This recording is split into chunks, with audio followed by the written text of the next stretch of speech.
지금은 하나님의 말씀을 듣는 시간입니다. 오늘 하나님께서 주시는 말씀은 신약성경 마가복음 13장입니다. 13장 28절로부터 37절까지 말씀입니다.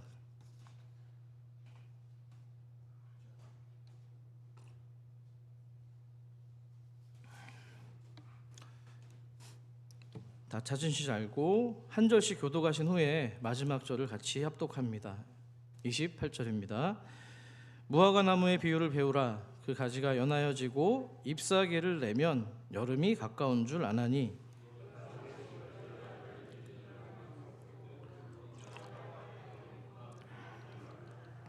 내가 진실로 너에게 말하노니 이 세대가 지나기 전에 이 일이 다 일어나리라.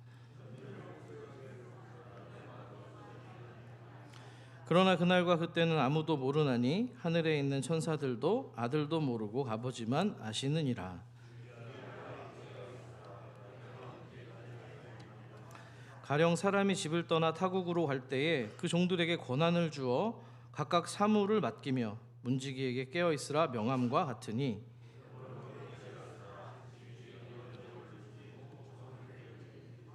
때인지 새벽일는지 너희가 알지 못함이라. 그가 후련히 와서 너희가 자는 것을 보지 않도록 하라. 함께 있습니다. 깨어 있으라. 내가 너희에게 하는 이 말은 모든 사람에게 하는 말이니라 하시니라. 아멘. 명절 다들 잘 보내셨습니까? 성도님들 얼굴을 보니까 그 어느 때보다도 좀 기름진 얼굴입니다. 바라기는 육체에 좀 그런 어떤 건강의 기름짐이 있으셨다면 또 오늘 예배를 통해서 말씀을 통해서 하나님의 영의 기름 부음이 있는 복된 시간이 되길 축복합니다. 또 이렇게 한 주가 지나고 또 2주가 지나서 다시 마가복음으로 다시 돌아왔는데요. 또 기억을 좀 더듬어 보시라고 간략하게 지난 시간 말씀을 좀 정리해 드립니다. 예수님께서 과부가 드린 예물에 굉장히 기분이 좋으셨습니다. 2 렙돈을 드렸잖아요. 기분이 좋은 상태에서 성전 밖으로 나오셨는데요. 자, 이때 촌동네 출신이었던 제자들이 성전을 바라보면서 감탄합니다. 그리고 말하죠. 주님, 이 성전 돌들을 보셨습니까? 이 건물의 이 으리으리하고 아름다운 장면을 보셨습니까? 이렇게 감탄하면서 질문을 드렸는데 주님께서는 차갑게 좀 이렇게 냉정하게 말씀하시죠. 돌 하나도 돌 위에 남기지 않고 완전히 무너뜨려질 것이다. 이렇게 말씀하셨습니다. 제자들이 또 묻습니다. 주님, 그렇다면 그런 일들이 언제 일어나며 또 그런 징조는 어떤 것들이 있겠습니까? 때와 징조를 묻는 이 제자들에게 주님께서는 미혹을 받지 않도록 주의하라. 다소 동문서답 같은 말씀을 하십니다. 자, 그러니까 이 종말의 때의 징조들을 바라보면서 언제가 중요한 것이 아니라 어떤 태도를 취해야 되는지가 더 중요하다고 말씀하신 겁니다. 아멘이시죠? 그 의미를 좀 새겨서 다시 한번 따라해 보시면 좋겠습니다. 언제인가보다 어떻게 사는지가 더 중요합니다. 믿으십니까? 자, 그럼 어떻게 사는 게 좋은 태도인 거예요? 성경 말씀대로 사는 겁니다. 자, 그 의미를 담아서 우리 옆 사람께 축복하면서 인사하겠습니다. 우리 성경대로 살아갑시다. 인사합시다. 예, 감사합니다.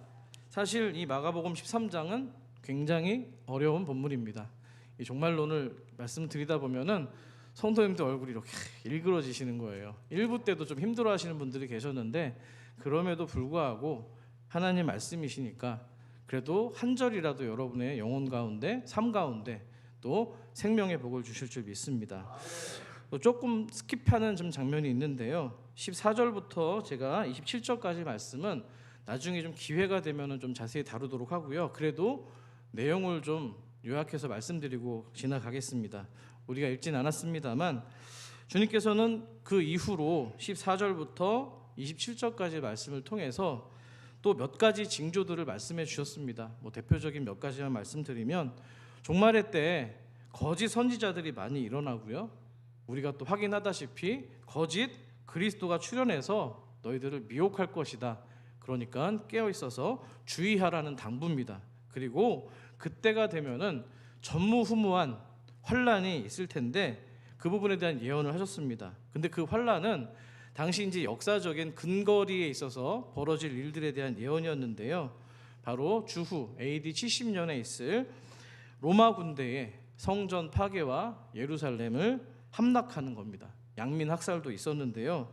그래서 주님께서는 본문에도 기록되어 있지만 임신한 여자와 젖먹이는 여자가 힘들다. 그래서 피난이 어려운 계절을 좀 선택해서 기도할 것에 대해서 강조하셨습니다. 그 내용이 14절부터 27절까지 내용인데요. 추후에 다루도록 하고요. 오늘 본문은 바로 그 AD 70년에 있을 예루살렘의 멸망과 또 마지막 주님의 다시 오시는 재림에 관한 그 말씀의 결론 부분에 해당됩니다. 조금만 집중을 해서 들으시면 유익이 있을 줄 믿습니다. 먼저 본문 앞쪽에 해당하는 28절부터 32절까지는요. 예루살렘 멸망에 대한 얘기입니다. 왜 그렇게 생각할 수 있냐면 힌트가 30절 말씀 때문입니다. 우리 본문 30절 말씀을 화면을 통해 같이 읽어보겠습니다. 시작. 내가 진실로 너희에게 말하노니 이 세대가 지나가기 전에 이 일이 다 일어나리라. 아멘. 그런 징조들이 이 세대가 지나가기 전에 다 이루어진답니다. 자, 고대 근동 사회에서 한 세대의 기간은요 보통 30년에서 40년으로 잡습니다. 왜냐하면 사람이 자녀를 낳아서 가정을 이루는 그 연령대가 바로 30에서 40대이기 때문입니다. 당시 예수님께서 공생의 기간 동안에 연령이 30대 초반이셨으니까 한 세대 뒤면은 몇 년이 되는 거예요? 60에서 70년이 되는 겁니다. 그때 무슨 사건이 터진다고요? 앞서 말씀드렸습니다. 로마군의 티투스 장군, 디도 장군이라고 번역되어 있는데요. 그 장군을 앞세워서 예루살렘을 함락하는, 파괴하는 사건이 발생합니다. 오늘 30절 말씀이 바로 그것을 뒷받침하고 있는 본문입니다. 자, 반면에 본문 33절 이하는 주님께서 다시 오시는 재림에 대한 비유와 설명이 기록되어 있습니다. 자, 어떤 비유의 내용인가요? 정리하면 이렇습니다. 어떤 집주인이 자기가 부리고 있는 종들에게 권한을 줍니다. 그리고 사물을 맡겼습니다. 그리고 멀리 타국으로 떠나가게 되는데요. 그 주인은 언제가 될지 모르지만 다시 돌아올 것이다. 이런 내용을 담고 있는 메시지입니다. 자, 흥미로운 점은 두 사건 모두가 다 공통점이 있다는 겁니다. 예루살렘의 멸망이든지 주님이 다시 오는 재림이든지 그날과 그때를 아무도 모른다는 사실입니다. 자, 설령 지혜가 있어서 영적으로 좀 분별력이 있어서 징조를 분별할 수 있을지는 모르겠지만 결국에 그 디데이는 아무도 모르는 겁니다. 그래서 주님께서는 지난 시간에도 삶의 태도에 대해서도 강조하셨는데 오늘 말씀에서도 어떤 삶의 태도를 주구장창 강조하고 계십니다. 자, 그 명령이 반복해서 기록되고 있는데요. 그건 바로 깨어 있으라는 명령입니다. 한번 따라해 보겠습니다. 깨어 있으라. 네, 그러니까 어줍지 않은 너희들의 그 인간의 머리로 그 종말의 때를 계산하거나 추측하는 좀 그런데 쓸데없는 시간 낭비하지 말고 매 순간 믿음을 가지고 신앙으로 깨어 있으라고 말씀하시는 겁니다. 자, 그러니까 주님께서는요, 구조가 예루살렘의 멸망과 또 주님의 마지막 재림 그 중간에 지금 깨어 있으라는 메시지를 넣고 계신 거예요. 양쪽 중간에 깨어 있으라는 메시지가 균형을 잡고 있다는 겁니다. 아무리 충분한 종말의 징조들이 우리 주변에 차고 넘친다고 할지라도 우리는 그때와 시를 알 수 없기 때문에 더 깨어있는 믿음으로 분별하며 살아가야 된다는 겁니다. 아멘이시죠? 네, 그렇습니다. 자, 그런데 여러분 질문을 드립니다. 여러분의 삶을 돌아보실 때 정말 주님의 말씀처럼 깨어 계십니까? 여러분 아침에 출근하거나 할 때 알람 맞춰 놓으시잖아요. 나중에는 처음에는 화들짝 놀라잖아요. 나중에 어떻습니까? 무감각해져가지고 꺼놓고 그냥 자잖아요. 그럴 때가 많잖아요. 그렇게 또 신앙생활을 하고 계시지는 않습니까? 우리는 당장 내 눈앞에 코앞에 닥친 일들만 해도 감당하기가 어렵고요, 힘들어합니다. 때문에 지금 주님 말씀하신 깨어 있으라는 명령은요, 아무리 들어도 나랑 상관이 없는 것 같고요, 좀 더 다른 차원의 어떤 신앙 수준이 있는 사람들에게만 해당되는 얘기처럼 느껴집니다.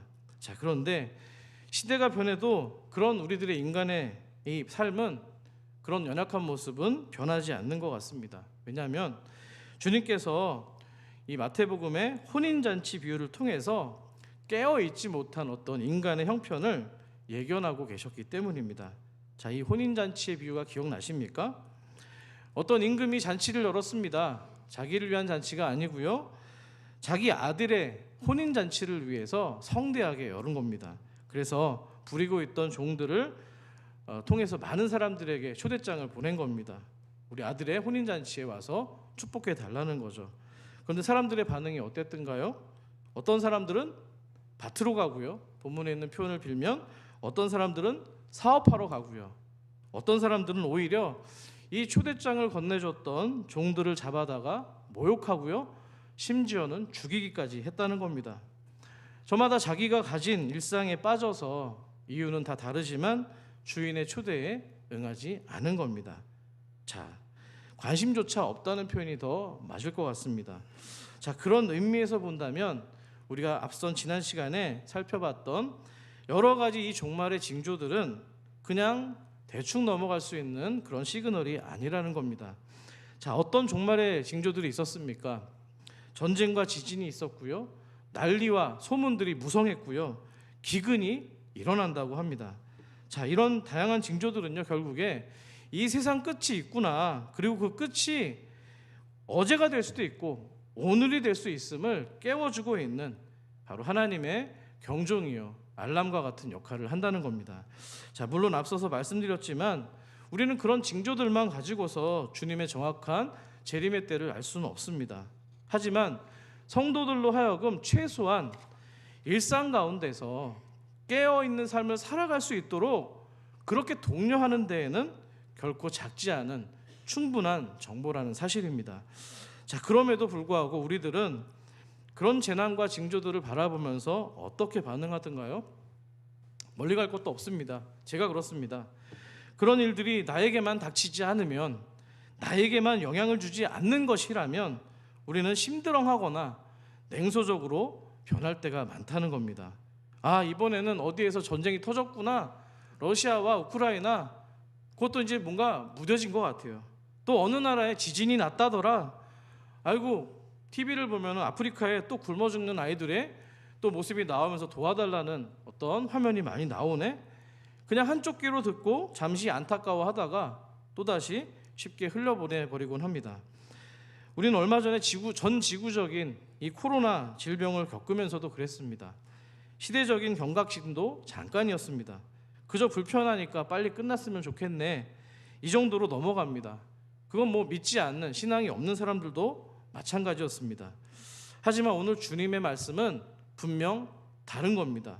그런 종말의 징조들을 바라보면서 지금 우리들의 모습처럼 그런 현상을 보면서 차갑게 냉소해서도 안 되고요, 또 사이비 종교 단체들처럼 극단적으로 열광하는 모습도 바람직하지 않다는 사실입니다. 대신 어떻게 하라고 말씀하고 있는 거예요? 성도는 어떻게 한다고요? 깨어 있어야 된다는 겁니다. 믿으십니까?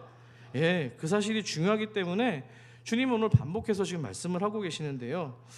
사랑하는 우리 산서울 가족 여러분, 정말 바라기는 지금도 우리 삶의 주변에서 벌어지고 있는 그 다양한 징조들을 바라보시면서 의도적으로라도 좀 깨어있는 삶을 위한 기회로 삼으시기를 축복합니다. 자, 한 가지 흥미로운 점은 오늘 주님께서 그 종말의 징조들을 말씀하시면서 또 한편으로는 그 징조들에 대한 평가를 내리고 계시다는 장면입니다. 자, 본문 우리 31절을 같이 함께 읽겠습니다. 시작. 천지는 없어지겠으나 내 말은 없어지지 아니하리라. 아멘. 종말의 징조들은 다 눈에 보여지는 가시적인 것들입니다. 하늘과 땅은 없어질 수 있어도 뭐가 없어지지 않는다고요? 그렇죠. 하나님의 말씀은 사라지지 않는다는 겁니다. 자, 이게 뭘 의미하는 걸까요? 그 말은 우리가 딛고 숨을 내쉬고 있는 이 세상의 모든 것들은 영원하다는 거예요? 그렇지 않다는 거예요? 영원하지 않은 겁니다. 그럼 무엇이 영원한 거예요? 오직 하나님의 말씀이 영원한 겁니다. 믿으십니까? 그래서 여러분, 새로운 하늘과 새로운 땅의 기초가 될 것을 이 말씀은 지금 암시하고 있는 거예요.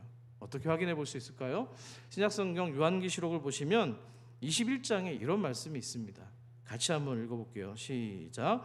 또 내가 새 하늘과 새 땅을 보니 처음 하늘과 처음 땅이 없어졌고 바다도 다시 있지 않더라. 아멘. 이 본문까지도 이렇게 연결해서 생각해 볼 수 있는 겁니다. 결국에서는 우리 주님께서는요, 그런 세상의 징조들을 통해서 우리가 궁극적으로 무엇을 지향해야 되는가, 어떤 삶을 살아내야 되는가 다시금 상기시켜주고 있다는 겁니다. 자, 그런 차원에서 여기서 조금만 더 집중하셔서 깊이 생각해 보면 좋을 것 같습니다. 비단 방금 말씀드린 그런 대규모의 엄청난 자연재해나 질병들만이 우리에게 종말에 대한 사인을 주고 있는 것은 아닙니다. 사실은 지금 예배를 드리고 있는 저와 여러분 한 사람 한 사람의 존재 안에서도, 또 가까운 우리의 일상 안에서도 그런 종말의 사인들이 다 있다는 겁니다. 좀 쉽게 말씀드리면 이런 거죠. 여러분, 새해 뭐 드셨습니까? 첫날 떡국을 드셨습니다. 떡국만 드셨나요? 뭐도 드셨죠? 나이도 한 살 드셨습니다. 우리 어르신들 이브 예배 때 참 많으십니다.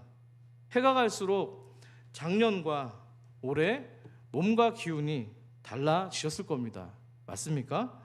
젊을 때 총기와 탄력은 점점 더 사그러져가고 있습니다. 거부할 수 없는 또 우리들의 모습 아닙니까? 또 나이와 상관없이 그 누구도 예상 못한 병마와 질병들이 찾아오기도 합니다. 그것뿐이 아닙니다. 최근 안타깝게도 국내외로 여러 가지 대형 사고들이 잇따르고 있는데요. 그만큼 우리 인생에는 예측할 수 없는 뜻밖의 사고들이 벌어진다는 겁니다. 그러면 한순간에, 정말 한순간에 우리가 의지하고 있던 그런 대상들과 소중하게 여기던 사람들과의 관계도 쉽게 망가지고 무너질 수 있다는 사실입니다. 자, 그렇게 우리가 조금의 추호의 의심도 없이 믿고 살아가던 그런 삶의 기초들이 흔들리고 또 우리를 낭망하게 만들고 망가뜨리려고 할 때에 그런 종말의 사인들을 바라보면서 우리는 깨어있으라 말씀하신 예수님의 이 음성을 새겨 들어야 된다는 겁니다. 자, 그런 일상의 상황들을 마주할 때 이렇게 생각하는 겁니다. 아, 그렇지. 이 땅의 것들은 결국 소멸될 것들이고 영원하지 않은 거야. 그래, 세상엔 나의 영원한 안전을 보장해 주는 건 없어. 믿을 건 없어. 그러니까 우리는, 믿는 성도는 눈에 보이는 세상이 전부인 것처럼 살아가는 게 아니야. 물론 눈에 보이는 맡겨주신 우리의 사명을 전심으로 다 감당해야 되겠지만 동시에 다가오는 이 하나님 나라, 예수님의 재림을 깨어있음으로 준비해야 되는 거야. 여러분, 이런 교훈을 얻어야 된다는 겁니다. 믿으십니까? 사랑하는 우리 산서울 가족 여러분, 간절히 바라기는 여러분들이 평소에 대수롭게 여기지 않았던 정말 여러분의 그 작은 삶들, 그 작은 일상을 통해서도 오늘 말씀하고 계시는 그 하나님의 알람 소리에 깨어있는 성도가 되길 축복합니다. 아울러서 비록 우리가 이 육체를 가진 몸이잖아요. 연약한 육체를 깊이 뿌리 내리고 살아갈지라도 우리의 이 마음과 영혼의 시선만큼은 곧 오실 주님과 완성될 그 하나님 나라를 바라보는 소망이 가득하길 축원합니다. 오늘 주님께서는 한 가지 일상의 소재를 가지고서 또 한 가지 징조를 말씀하고 계시는데요. 그건 바로 무화과 나무의 비유였습니다. 오늘 전반부에 나왔었잖아요. 무화과 나무, 이스라엘에서 굉장히 흔한 나무입니다. 자, 그런데 이 고대 근동 지방에서는요, 그 지방에서 자라고 있는 다른 나무들과 비교할 때 무화과 나무는 좀 차별화된 특징이 한 가지 있습니다. 대다수 이 근동 지방의 나무들은요, 건조한 이 광야에서 자라기 때문에 나무의 이 모습 속에서 뚜렷한 계절의 변화를 읽어낼 수가 없는 겁니다. 하지만 이에 반해서 무화과 나무는 겨울이 되면 잎이 떨어지고요, 봄이 되면 싹이 돋아난다는 사실입니다. 자, 이게 무엇을 의미합니까? 만일 무화과 나무 잎이 새로 돋아나는 것을 본다면 어느 때예요? 봄이잖아요. 그럼 뭐가 온다는 거예요? 이제 여름이 다가온다는 겁니다. 때를 예측할 수가 있다는 거예요. 자, 혹시라도 지금 예배를 드리고 있는 저와 여러분의 삶 가운데 하나님이 보여주시는 각자의 이 무화과 나무 사인이 있다면, 시그널이 있다면 무심하게 지나치지 마시고 이 예수님의 말씀을, 깨어있으라는 말씀을 다시 한번 묵상하는 은혜가 있기를 축복합니다. 제가 오늘 설교 초반에 본문에 기록된 비유 한 가지를 살짝 언급하고 지나갔습니다. 34절 말씀인데요, 다시 한번 좀 살펴봤으면 좋겠습니다. 34절을 함께 읽어볼게요. 시작. 가령 사람이 집을 떠나 타국으로 갈 때에 그 종들에게 권한을 주어 각각 사물을 맡기며 문지기에게 깨어있으라 명함과 같으니. 아멘. 이 말씀이 지금 왜 중요한 거예요? 지금 이 시대 이 땅을 살아가고 있는 저와 여러분의 삶이 지금 비유처럼 어떤 주인이 종들에게 권한을 주고 사물을 주고 맡겨두고 타지로 출타한 바로 그런 상황과 똑같다는 겁니다. 그러니까 주님께서 우리에게 권한, 권세를 주셨고요, 또한 사무도 주셨다는 거예요. 사무가 뭐예요? 사명과 임무입니다. 맞습니까? 그 말은 뭐예요? 주인이 종에게 맡긴 거잖아요. 그러니까 종의 인생은, 내 인생은, 저와 여러분의 인생은 그저 나 혼자만의 인생이 아니라는 겁니다. 이 사실을 믿으십니까? 왜요? 우리는요, 누군가의 부르심을 받았고요, 그 부름을 받아서 또 어딘가로 보내심을 받은 존재이기 때문입니다. 하나님이 우리를 부르시고 보내셨을 때는 그냥 소풍 떠난 사람처럼 즐기다 오라고 말씀하신 게 아니에요. 물론 하나님이 우리에게 베풀어 주신 것들을 감사함으로 기쁘게 누려야 되지만 그와 동시에 분명한 권세와 사명을 가진 존재로 살아야 된다는 겁니다. 그 사명을 가지고서 주님 다시 오실 때 결산하는 날이 온다는 거예요. 그런 차원에서 우리가 지금 사도행전 금요 예배 가운데 살펴보고 있는데요, 빌립 집사는 바로 이런 권세와 사명을 가진 존재로 살았던 사람입니다. 성령이 충만하니까 권능이 임하고요, 권세가 임하고요, 능력이 나타날 수밖에 없다는 거예요. 간절히 바라기는 정말 수많은 빌립들이 성장하는 주의 교회 산서울 되기를 축복합니다. 그러니까 바로 여러분, 주님이 강조하시는 깨어있는 삶은 여기서부터 시작되는 거예요. 내가 부름받아서 보내진 존재임을 알고 믿는 겁니다. 할렐루야. 또 그 사실을 내 작은 일상 가운데, 나의 작은 삶 가운데 기억하고 살아내 보려고 애쓰는 거, 거기서부터 깨어있음이 시작된다는 겁니다. 여러분, 다시 한번 강조드립니다. 우리가 각자에게 저마다 준 은사가 있고요, 소명이 있고 사명이 있습니다. 맡겨진 권세와 사명을 따라 살아가되 언제인지는 알 수는 없지만 다시 오실 그 주님을 깨어 기다리는 삶으로 부름받았다는 겁니다. 믿으십니까? 그 말은 그 삶에, 우리 삶에, 각자 여러분의 삶의 최종적인 평가가 내가 내리는 게 아니고요, 누가 내린다는 거예요? 주인 대신 하나님께서 판단하신다는 것을 기억하시기를 바랍니다. 우리 모두 그분의 결산 앞에 설 것입니다. 때문에 결산 앞에 서는 것을 기억해야 되는 거예요. 그걸 잊지 않고 살아가는 거, 그게 바로 깨어있음의 출발점인 줄 믿습니다.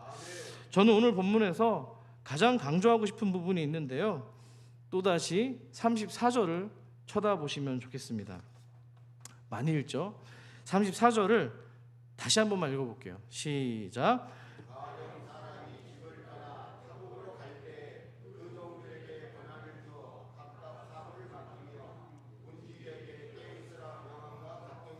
아멘.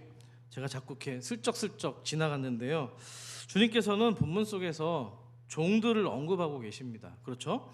근데 눈에 띄는 점은 그 가운데서도 특별히 어떤 직책을 가진 종 하나를 구별해서 언급하고 있다는 사실입니다. 보이십니까? 그게 누굴까요? 문지기입니다. 여러 종들과 문지기가 지금 있는 거예요. 여기서 여러분께 질문을 드릴게요. 객관식으로 되겠습니다. 여기서 34절에서 주님이 깨어 있으라고 말씀하신 명령이 정확히 어떤 대상에게 하신 명령일까요? 1번 권한과 사무를 맡은 종들이라고 생각하시는 분 손 들어 보실까요? 없으십니다. 한 분 계시고요. 자, 두 번째 문지기라고 생각하시는 분 손 들어 볼까요?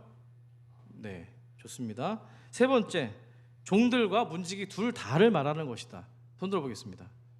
네, 감사합니다. 질문하는 입장에서는 오답이 많을수록 행복합니다. 감사합니다. 자, 얼핏 둘 다 여러분들 생각하실 때 둘 다 문지기를 포함한 모든 종들에게 하신 명령처럼 느껴집니다만 결단코 그렇지 않습니다. 이 깨어 있으라고 명령한 정확한 대상은 문지기 한 사람입니다. 왜냐하면 번역된 성경엔 나와 있지 않지만 이 원문에 있는 헬라어 본문을 보시게 되면 깨어 있으라는 이 표현 자체가 3인칭 단수 명령 형태로 되어 있기 때문입니다. 단수가 몇 개예요? 하나인 겁니다. 자, 그렇다면 굉장히 무게감이 달라지지 않습니까? 이 말을 듣고 있는 제자들에게 또 저와 여러분에게 성도들에게 깨어 있으라는 이 주님의 명령은 굉장히 놀랍고 예사로운 말씀이 아닌 겁니다. 왜 그렇습니까? 저와 여러분 한 사람이 한 사람이 문지기 한 사람처럼 문지기 한 사람으로 깨어 있으라고 말씀하셨기 때문입니다. 여러분, 문지기는 분명 다른 종들과 다른 겁니다. 문지기의 정체성이 뭐예요? 사명이 뭡니까? 깨어 있는 겁니다. 맞습니까? 그 깨어 있음 자체를 위해서 존재하는 게 문지기라는 거예요. 이 사실을 믿으세요? 정말로 믿으세요? 자, 물론 문지기가 해야 될 여러 가지 일들이 있습니다. 문을 열어서 주인을 맞이해야 됩니다. 또 주인이 초청한 손님들을 맞이해야 됩니다. 또 아무나 들여보낼 수가 없기 때문에 누구를 들여보내야 될지 말지를 분별할 수 있어야 됩니다. 하지만 문지기에 있어서 가장 중요한 게 뭡니까? 일단 깨어 있어야 된다는 사실입니다. 여러분, 성도의 실존이라는 게 바로 이거예요. 오직 깨어 있기 위해서 내가 가진 모든 노력과 방법들을 쏟아야 되는 거, 그게 바로 문지기 된 저와 여러분 성도의 정체성인 줄 믿습니다. 여러분, 성도는 그렇게 깨어 있음으로 존재하는 사람입니다. 우리에게 맡겨진 다른 일들이 하나 중요하지 않다는 게 아니고요, 깨어 있음으로 모든 것들이 시작된다는 것을 말씀드리는 겁니다. 여러분, 남자분들은 군대 가셨을 겁니다. 보초를 서고 경계 근무를 섭니다. 우리 또 이렇게 청년들 군에 가는 지체들도 있고 이미 가 있는 지체들도 있는데요, 우리 현영이가 아까 또 기도받으러 왔더라고요. 자, 그들을 통해서 우리가 국민들이 또 다른 병사들이 안전하게 쉴 수 있는 겁니다. 마찬가지입니다. 문지기가 있으면 그가 속한 공동체 일원들은 좀 쉴 수 있고요, 안전하게 잠도 잘 수 있는 겁니다. 아멘이십니까? 본문에는 없습니다만 문지기 하니까는 제 학창 시절이 생각나는데요, 안타깝게도 제가 중학교 고등학교를 남학생만 있는 학교를 다녔습니다. 예, 여학생 있는 남녀공학을 다녀본 적이 없어요. 근데 우리 교장 선생님도 출신도 계시는데요, 남학교는요 쉬는 시간이 되면은 난장판이 됩니다. 저 때는 그 WWF라고 혹시 아십니까? 레슬링이 굉장히 유행하던 시기였어. 애들이 그냥 쉬는 시간만 되면 레슬링을 하는 거예요. 말뚝박기를 저기서 하고 있는 놈, 제일 많은 게 시간도 안 됐는데 도시락을 까먹는 겁니다. 문제는 수업 종이 울렸음에도 불구하고 여전히 그러고 있다는 겁니다. 자, 그런데 감사한 건 각 반마다 망을 보는 이 문지기 같은 친구들이 하나씩 있다는 겁니다. 자, 그 친구가 다른 친구들이 더 놀 수 있도록 희생을 하는 건데요, 여러분도 혹시 동물의 왕국 보시면은 미어캣이라고 아나요? 이렇게 해가지고 이렇게 망 보는 미어캣 있잖아요. 그런 역할을 하는 거예요. 고개를 빼꼼히 내밀어서 누가 오나 안 오나 보는 거예요.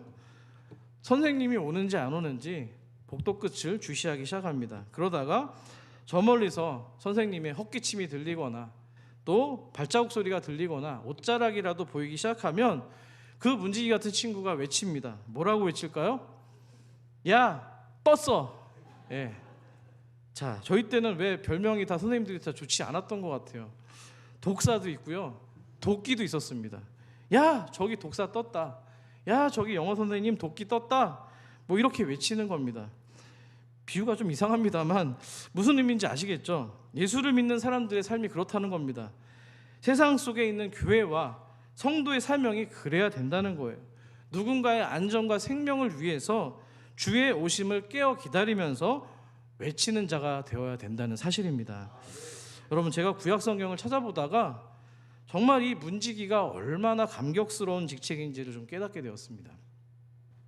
자, 사실 우리 문지기 생각하면은 이리 오너라 하면은 문 열어주는 그냥 그런 돌쇠를 생각하잖아요. 그렇게 생각을 하기 때문에 별거 없어 보입니다. 무시할 수 있어요. 그런데 성경은 결단코 그 직책을 가볍게 다루지 않는다는 겁니다. 자, 시편 84편 말씀을 여러분들이 한 목소리로 좀 읽어주시면 좋겠습니다. 10절입니다. 시작.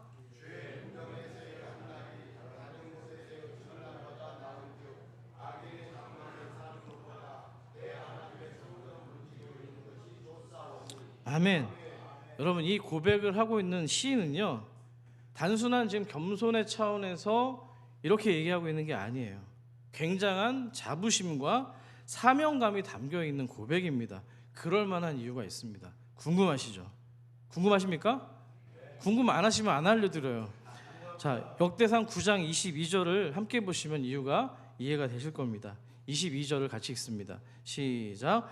택함을 입어 문지기가 된 모두 212명이니 이는 그들의 마을에서 그들의 계보대로 계수된 자요 다윗과 선견자 사무엘이 전에 세워서 이 직분을 맡긴 자라. 아멘. 자, 화면을 띄워주세요. 그냥 다윗이 왕이던 시절입니다. 문지기로 구별해서 뽑은 사람이 몇 명이라고요? 212명이었습니다. 근데 어떻게 뽑았다고 돼 있어요? 왕과 선지자 사무엘을 통해서 택함을 입어서 문지기가 된 겁니다.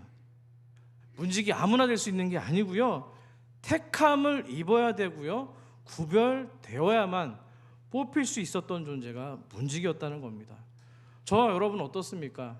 하나님의 은혜 가운데 십자가 공로를 통해서 뽑힐 수 없는 존재들인데 거룩한 성도로 택함받지 않았습니까? 맞습니까? 여러분, 그렇게 구별되고 택한 존재가 바로 문지기라는 거예요. 자, 생각해보면 그들에게 맡겨진 이 문지기라는 사명이 결코 하찮은 것은 아니었습니다. 성전의 문을 여닫고요, 곳간과 또 성전에 있는 무기고를 지키는 자들입니다. 그 임무와 권한이 대단했을 거예요. 옛날에 왜 그런 말 있잖아요. 청와대 경비는 끝발 있다고 막 그런 얘기 있지 않았습니까? 그 자부심이 그 수고에 대한 그들의 보상인 겁니다. 내가 이래봬도 하나님 나라와 성전을 지키는 문지기야. 하나님 앞에 택함 받고 다윗 왕이 나를 세웠단 말이야. 그 자부심과 긍지로 내가 비록 잠을 덜 자고 깨어있지 못해도 충분히 그 고단함을 이겨낼 수가 있었던 겁니다. 간절히 바라기는 성도로 살아가는 프라이드가 있기를 축복합니다. 그 축복을 통해서 좀 고단하더라도 다시 한번 어깨를 펴시고 세상 가운데 나가시는 저와 여러분이 되기를 소망합니다. 여러분, 사실은 제가 오늘 이 시편 84편을 읽다가 사실은 굉장히 많이 울었습니다. 왜냐하면은 저는 그게 감동이 됐어요. 왜냐하면 이 찬양이 누가 쓴 거라고 생각하세요, 여러분? 꼭꼭 숨겼는데 제가 누가 쓸 것 같아요? 다윗이 쓴 게 아니에요. 고라 자손이 썼습니다.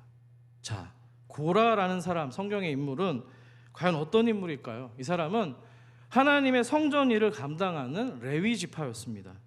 자, 근데 안타깝게도 민수기에 보면은 이 고라라는 사람이 하나님 앞에 반역 행위를 저질렀습니다. 250명의 지도자를 모았습니다. 누구한테 갔어요?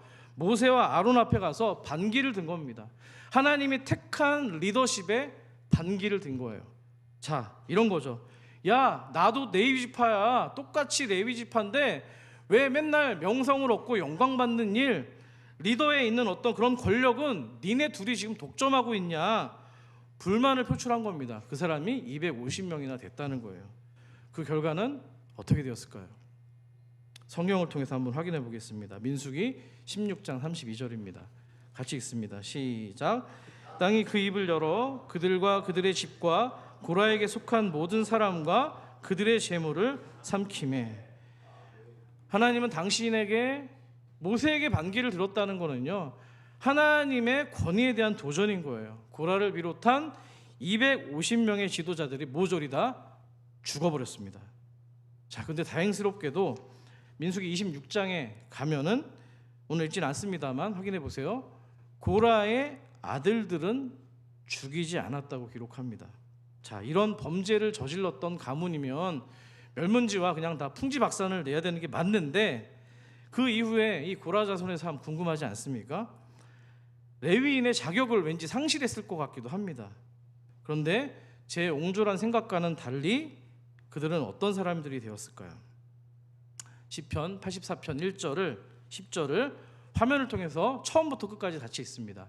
시작. 고라 자손의 시, 인도자를 따라 깃딧에 맞춘 노래. 만군의 여호와여, 주의 장막이 어찌 그리 사랑스러운지요. 주의 궁정에서의 한날이 다른 곳에서의 첫날보다 나은즉, 악인의 장막에 사는 것보다 내 하나님의 성전 문지기로 있는 것이 좋사오니. 아멘. 할렐루야. 만군의 여호와여, 주의 장막이 어찌 그리 아름다운지요. 자, 여러분, 이 고백을 누가 할 수 있을까요, 여러분? 한번 생각해 보세요. 누가 할 수 있을 것 같아요, 이런 고백을요? 저는 단언코 얘기할 수 있습니다. 하나님의 은혜 입은 자가 할 수 있는 고백입니다. 아멘이십니까? 고라 자손, 선대의 그 실수 속에서 죽어 마땅한 그런 집안이었음에도 불구하고 하나님이 자손을 끊기지 않게 하시고 그냥 레위 지파에서 그냥 뭔가 변방으로 내보낼 수도 있었는데, 하나님의 성전에서 뭐 하고 있어요 지금요? 찬양대로 세웠다는 거예요. 할렐루야. 죽어 마땅한 존재를 예배의 자리에서 지금 찬양하는 존재로 여러분을 부르신 거 아닙니까? 우리도 마찬가지 고라 자손 아닙니까? 지금 찬양하는 사람으로 세운 거 정도가 아니고요. 또 하나 읽어볼게요. 역대상 9장 19절 하반절입니다. 같이 읽어보겠습니다. 시작. 고라의 자손이 수종드는 일을 맡아 성막 문들을 지켰으니 그들의 조상들도 여호와의 진영을 맡고 출입문을 지켰으며. 할렐루야. 여러분, 죽어 마땅한 존재가 하나님을 찬양하는 찬양대로 세워졌고요, 죽어 마땅한 존재가 하나님의 출입문을 감당하는 성전의 문지기가 되었다는 겁니다. 1부 때는 이 얘기를 안 했는데 갑자기 그 생각이 납니다. 제가 예수를 믿고요, 인격적으로 하나님을 만났는데 문지기를 보니까 갑자기 생각이 났어요. 진짜 제가 세강교회를 다녔거든요. 같은 도회에 있는. 교회 입구 계단만 쳐다봐도 눈물이 나는 거예요. 그거 아세요? 너무 은혜가 되니까 성전에 있는 계단만 봐도 너무 눈물이 나는, 감격이 돼서 내가 여기 들어가서 예배드릴 수 없는 존재인데 나를 구원해 주셨구나. 제 인생이 오버랩이 됩니다. 제가 예수 믿고 나서 인격적으로 만난 다음에 제일 먼저 했던 게 뭔지 아세요, 여러분? 섬김이 고등부 성가, 새벽 성가대였어요. 주일 새벽 성가대 힘들잖아요. 저는 그것처럼 행복했던 때가 없었던 것 같아요. 지금까지도 하루도 눈물을 흘리지 않은 적이 없어요. 이걸 보니까 제가 고라 자손 같은 거예요. 너 어떻게 은혜 입은지 아냐? 너 정말 막 살아서 그냥 죽어 마땅한 존재인데 내가 너를 어떻게 구원했고 하나님을 찬양하는 자리에 저를 세우셨다는 거예요. 할렐루야. 저뿐만이 아니라 이곳에 계신 우리 성도님들도 다 그런 주님이 가지고 계신 히스토리가 있는 줄 믿습니다. 여러분, 두 가지만 말씀드리고 말씀 정리합니다. 저는 성도가 어떻게 깨어 있을 수 있는가에 대해서 두 가지만 여러분이 기억하셨으면 좋겠습니다. 첫 번째는 고라 자손의 모습처럼 하나님의 은혜를 기억하는 겁니다. 아멘이십니까? 은혜를 기억하는 거예요. 힘들어도 은혜를 기억하면은 여러분, 우리는 꼭 깨어 있을 줄 믿습니다. 그리고 또 어떻게 깨어 있을 수 있어요? 두 번째는 여러분이 그렇게 택함 받은 존재, 존귀한 존재임을 기억하는 데서 깨어 있을 수 있다는 겁니다. 여러분, 하나님의 은혜를 기억하십시오. 여러분이 택함 받은 존재임을 자랑하시기를 소망합니다. 말씀 정리합니다. 오늘 말씀을 우리가 들었습니다만 그럼에도 불구하고 깨어 산다는 거 여전히 고단합니다. 피곤합니다. 피로가 몰려옵니다. 세파에 시달려서요, 눈꺼풀이 자꾸만 내려옵니다. 하지만 거기서 성도는 그럼에도 불구하고 또다시 눈을 부릅떠야 되는 겁니다. 왜 그렇습니까? 하나님이 은혜를 베풀어 주셨고요. 우리를 택함받은 존재로, 사명받은 존재로 불러주시고 보내주셨기 때문입니다. 여러분, 혹시 스스로의 모습이 스스로 바라보시면서 여전히 내가 깨어있지 못한 것 같고 한없이 무너지고 추락하시는 것처럼 느껴지십니까? 하지만 속지 마시기 바랍니다. 하나님께서는요, 지금도 날마다 이 순간에도 저와 여러분을 당신의 새로운 존재로 빚어가고 계시기 때문입니다. 부디 우리의 열심 말고요, 신실하시고 정확하신 그 하나님의 열심을 신뢰하셔서 기억하셔서 이 택함받은 문지기의 존귀한 삶을 살아가는 교회와 성도가 되기를 간절히 축복합니다.